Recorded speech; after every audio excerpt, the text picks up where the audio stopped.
Ahead on our news tonight, a holiday weekend weather system dumps torrential rain with flooding in several islands. Health officials investigate the first suspected case of monkeypox.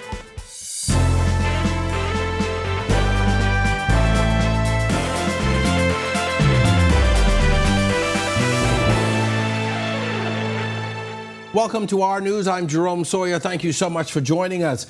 Heavy rain and flooding meeting morning commuters on the first workday after a long and rainy holiday weekend. Remnants of the first named storm of the season dumping days of torrential rains on New Providence and other islands in the northern region of the country. In just 2 days, rainfall recorded at the airport was more than 6 inches. For the entire month of June, averages are normally just above 8 inches. And we haven't even taken into account the rainfall in other areas and on other islands. That's a lot of water into the ground in a short period of time. The weather is our lead story tonight. Meteorologist Greg Thompson is in the Weather Center. Greg, help us to put all of this into perspective. Yeah, thanks, Jerome. Of course, Alex, you mentioned, was a system that affected us. A long moisture plume still affecting the country. A lot of that moisture is still hanging out across the area. Showers and thunderstorms persisted across our area. Even though we had some rainfall earlier, the ground is very saturated, so any rainfall that we're getting right now is not going to go anywhere, really. It's going to just hang around. So ponding on the streets, flooding in some locations where flood zones are located will continue as this moisture hangs around. And of course, we had an upper level system that actually helped to enhance the shower activity process. That is actually pulling out towards the east. So most of this moisture eventually will move out. And as you mentioned, we did have up to 6 inches of rainfall recorded at the airport. Averages for the month of June is 8. At my location, somewhere just in the middle of the island, I recorded 4.64 inches. And some places on the eastern side of the island actually recorded up to about 6 inches of rainfall as well. So this moisture plume will continue with us as Alex is no longer a storm, but that moisture stream is going to stay out there in the open Atlantic. Eventually, a high-pressure system will build behind that to the south, and that will actually lift most of this moisture out of our area. So we're looking at some improving conditions over the next couple of days, but at least another day or two before we see any real improvement. Jerome? Thanks, Greg. Alex, is that storm that just won't go away, it seems. Thanks a lot, Greg. Well, those torrential rains flooding parts of Grand Bahama and Bimini as well. Grand Bahama's Minister Ginger Moxie telling reporters as many as 140 homes are damaged. With more rain in the forecast, the Works Minister is promising flood mitigation measures. Jasmine Brown reports tonight. The wet weather not only having a devastating impact here in New Providence, but also in the northern Bahamas, as the Grand Bahama Minister explained how bad it was over the weekend. So far, we've identified about 100. I'm sure there's more than that. Also in Bimini, there's about 40 homes. And so we're looking to see how we provide assistance there. The Grand Bahama Minister says that number is only based on their initial assessments, which she says were conducted following a weekend filled with almost non-stop heavy rain. She says what made it even worse was that many of the homes that sustained water damage were ones that had not been fully repaired after Monster Storm Dorian in 2019. Because they were already compromised, that you had the water just seeping in. And then you had, because it's really just, it was rainwater. That's what it was. It wasn't anything other than that. The winds weren't strong enough to cause the other type of damage, but it mainly was flooding. Based on the state that it's in, no, we can't do another Dorian. Moxie adds that the situation is so bad in Grand Bahama that she planned on making a case in Cabinet on Tuesday to get immediate access to funds to assist with the situation. Over the weekend, officials reported that Grand Bahama alone saw some 10.6 inches of rainfall, with remnants of the impact spilling over to the capital and causing flooding in some areas. Public Works Minister Alfred Sayers says several mitigation measures are now in play and long-term solutions are on the way. We also have developed a contingency plan where we are acquiring pumps so that those areas which are prone to flooding, the water could be cleared quickly from the road, as well as people's homes and yard and so on. And we will be using a tiger dam, which will be placed in some communities where the water could be diverted from the streets to a dam area to be held. Sayers says he will deal with other measures to deal with flooding when he delivers his contribution to the budget in Parliament later this month. Reporting for our News, I'm Jasmine Brown.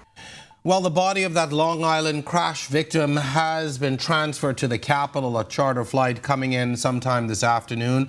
Family and friends have identified the victim as Alethea Newbold, a mother to a 7-month-old baby. Newbold was being held at the morgue at the community clinic in Sims Settlement since the day after that Piper PA-31 flight, captained by pilot Brad McPhee, went down in bushes 2 nautical miles from the Deadman's Key Airport en route to New Providence. The other 6 survivors, who have since been released from hospital, still recovering from injuries they sustained. Some 48 hours after that fatal crash in Long Island, many of the residents there are still shaken by that tragedy. Well, one of the 6 survivors of Sunday's crash on Long Island is in hospital being treated for a punctured lung, among other injuries, according to her father. This, as the Aviation Minister Chester Cooper says, officials intend to expedite the investigation process. Our Bethany McDermott reports. Works and Utilities Minister Alfred Sayers providing an update on his daughter, Nia Bethel Sayers, who was one of 6 survivors of Sunday's crash on Long Island. At the time, he said his daughter was still at Doctors Hospital being treated for a few injuries. My daughter, she's in hospital, and she is recovering, has injuries, punctured lung, and some other injuries which are being treated.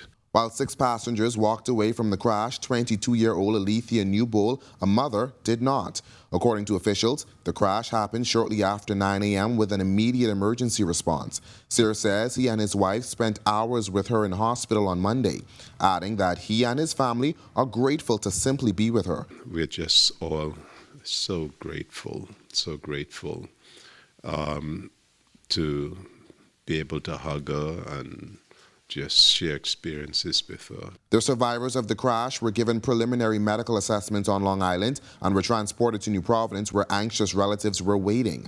Health and Wellness Minister Dr. Michael Darville said while there were some challenges in responding to the incident, he thinks health officials responded well despite the circumstances. We had to mobilize equipment to be able to get to the site.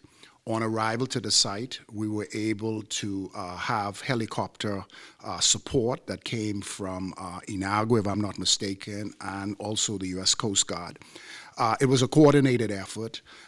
There's always room for improvement with anything that you do, but it is something that we felt we did a relatively good job with the EMS on ground. Deputy Prime Minister and Minister of Aviation Chester Cooper said officials have begun the investigation process to discover what went wrong. He said the process could take some time. It's a very extensive type of investigation that looks at weather conditions and maintenance records and the captain, the pilot in command, etc. So we ought to expect that this is going to take several weeks. I've heard of situations where these investigations have taken up to a year. We are going to expedite this process as best as possible. Reporting for Our News, I'm Bethany McDermott.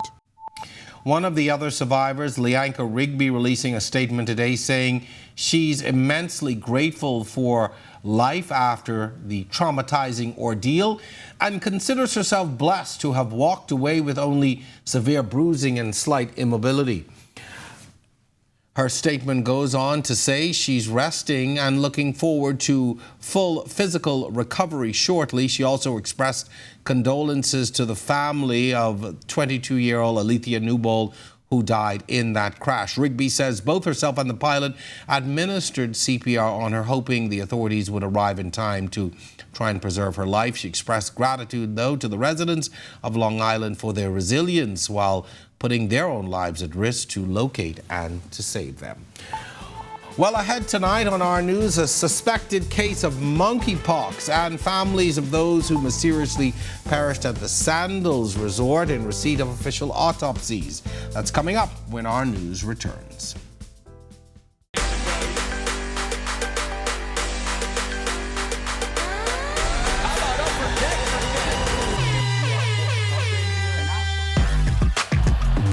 Got size at 6'5". Hi, this is Shamika.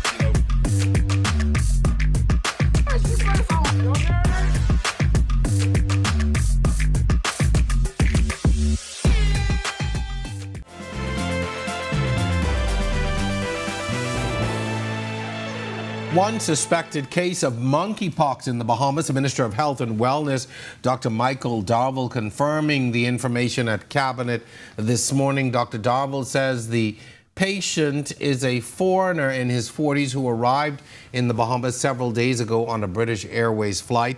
He says the patient is in isolation. I have been informed that there is a potential case, and I want to make that very clear, potential case of monkeypox in the Commonwealth of the Bahamas. It's a foreign national who came into the country, who presented with signs and symptoms associated with monkeypox. Today, the United States Centers for Disease Control and Prevention urged people to practice enhanced precautions to curtail the outbreak as cases rise globally. The risk to the general public still remains low. However, with just over 1,000 cases across 29 countries, monkeypox symptoms, including rashes, fever, headache, muscle ache, swelling, and back pain. As for the patient, Dr. Darville says the ministry is trying to confirm his diagnosis. That individual is being treated in isolation, and we're being updated on a regular basis of the improvements. Samples were taken. Those samples were forwarded to the Ministry of Health for further evaluation. Well, the autopsy of a sexual offender who was found dead just days ago, or just days after his release in May, is complete. That's according to the National Security Minister, Wayne Munro. 55-year-old Alden Scott was released from prison on May 20th and died in hospital on May 24th. Munro says he expects the Commissioner of Police to issue a statement revealing Scott's cause of death soon. However, he revealed what the autopsy does not show. The autopsy of the offender is complete, and from what I saw, there were no indication of blunt force trauma. The families of those 3 tourists found dead in villas at Sandals, Emerald Bay, and Exuma could soon learn the findings of the autopsies. The coroner's office is in the process of notifying them with details of the pathologist's report. Their deaths, the subject of public concern for weeks now. It was reported last month that the visitors died from carbon monoxide poisoning. Health and Wellness Minister Dr. Michael Darville. The coroner's office have a moral responsibility to report the findings of the autopsy to the families first. To my understanding, that is presently in the making. Once that's complete, I'm certain that the report will become public. But through decency and respect, the family needs to be notified first, and there is a negotiation presently going on with the coroner through the United States Embassy here in New Providence to ensure that the relatives are the first to receive the results of the report. And ahead in sports tonight, Amron Sands is about to get into a showdown in the boxing ring in the Big Apple. That's ahead in sports. And was it a fire or not? We'll tell you more about it when our news continues.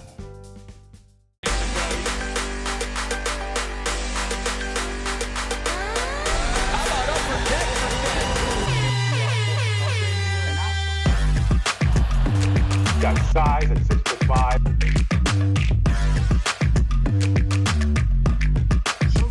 Hi, this is Shamika.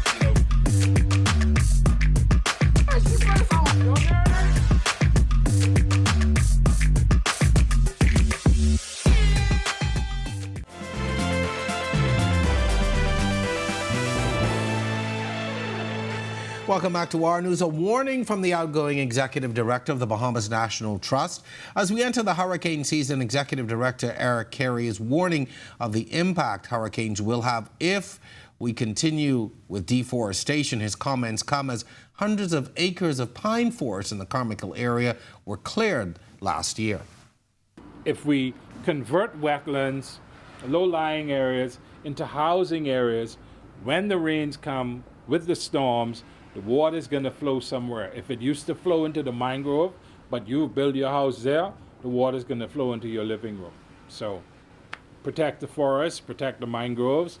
That gives us protection against storms, which will come. We can't do anything about whether storms will come. That's a part of where we live. We live in the hurricane belt. Officials have warned Bahamians to brace for an active hurricane season. Weather experts predict at least 19 named storms and 9 hurricanes, 4 of which could become Category 3 or higher. These natural systems provide natural barriers. They serve as windbreaks in the case of trees. In the case of mangroves, they protect the shoreline. They absorb, they break up the energy of waves. Coral reefs do the same thing, so they provide a lot of coastal protection. Wetlands are the natural floodplains, the natural drain. So when a lot of rain comes with hurricanes, the wetlands are the areas, these low areas where the water runs into, which prevents flooding. Bahamian Amron Sands is putting his mark down in boxing. His matchup is coming in Madison Square Gardens in the city that never sleeps. Our Marcellus Hall has all the details in sports. All right, thanks, Jerome, and welcome to our sports, everybody. I'm Marcellus Hall. Amron Sands has been in the fight game for a minute now, looking now to take his next step in the boxing arena. He'll get his chance on the 10th of this month when he steps into the ring in Madison Square Garden, a chance to showcase on the biggest stage. Let's take a look. Bahamian Amron Sands getting ready to step into the ring. Sands will be fighting on a card in New York City at Madison Square Garden. The card will feature some of the top fighters in the world, including Sands, and of course will be an opportunity to be watching him on Showtime. Sands speaking with us about the upcoming bout and how much it means to him. First time fighting in New York, and this is my Showtime debut. But this right now is a big opportunity because we have is a card full of heavyweights from the main event to the featured fighters. The next big reason why, because this is Hall of Fame weekend, so a lot of stars could be in the building. So we're looking to put on a show and secure the W. And we're repping 242. Meanwhile, sailing wrapping up this week. Despite the bad weather here in New Province, it was able to continue in Long Island as the Long Island Regatta wrapped up after a great 3 days of sailing activities. A, B, and C class boats in the water. A lot of fans on hand checking out the action, as well as members of the government rake and scrape and all that good stuff. Good old regatta action, taking a look at some of the things and hearing what people had to say. And there it is, your check on sports for you here on this Monday. I'm Marcellus Hall. Back to you, Jerome. Thanks a lot, Marcellus. Well, still to come tonight, a viral video of a Bahamas Air jet raising some eyebrows, but the airline gives us a completely different story from what you'll see. We'll have that video for you, and Greg will be back with our extended weather forecast. Stay with us.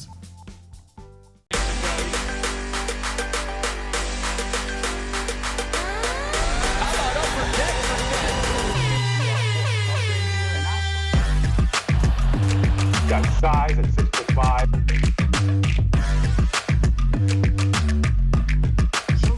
Hi, this is Shamika.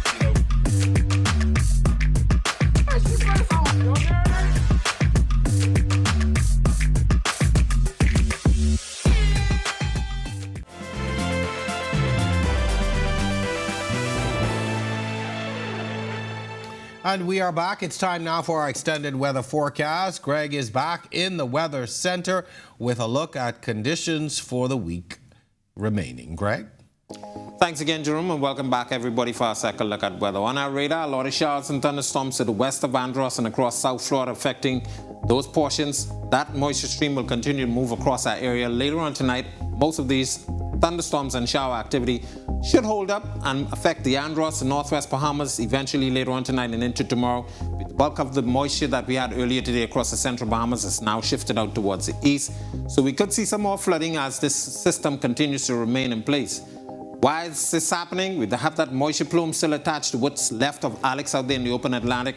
That moisture plume will continue to be with us. High pressure to the south will eventually build across area. That should lift most of this moisture out by the weekend, so we should see some improving conditions later on for the next couple of days. But in the meantime, showers and thunderstorms will be in our forecast, so expect some possible flooding across some areas.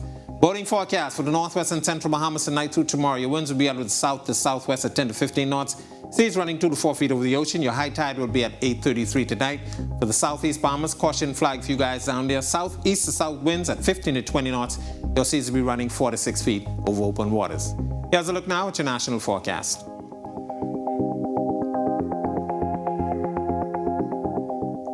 A look now at your extended forecast through next Tuesday.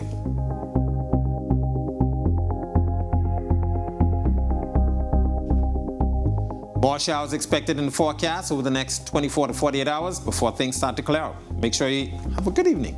Back to you, Jerome.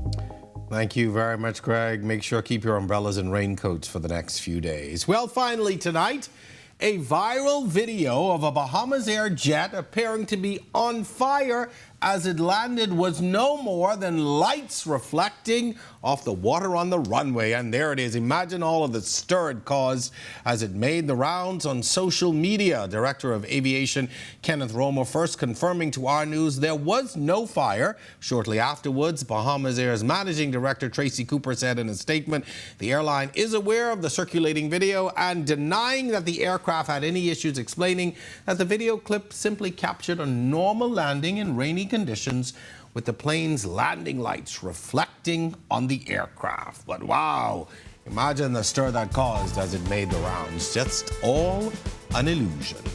Thank you so much for joining us tonight on behalf of the entire team. I'm Jerome Sawyer.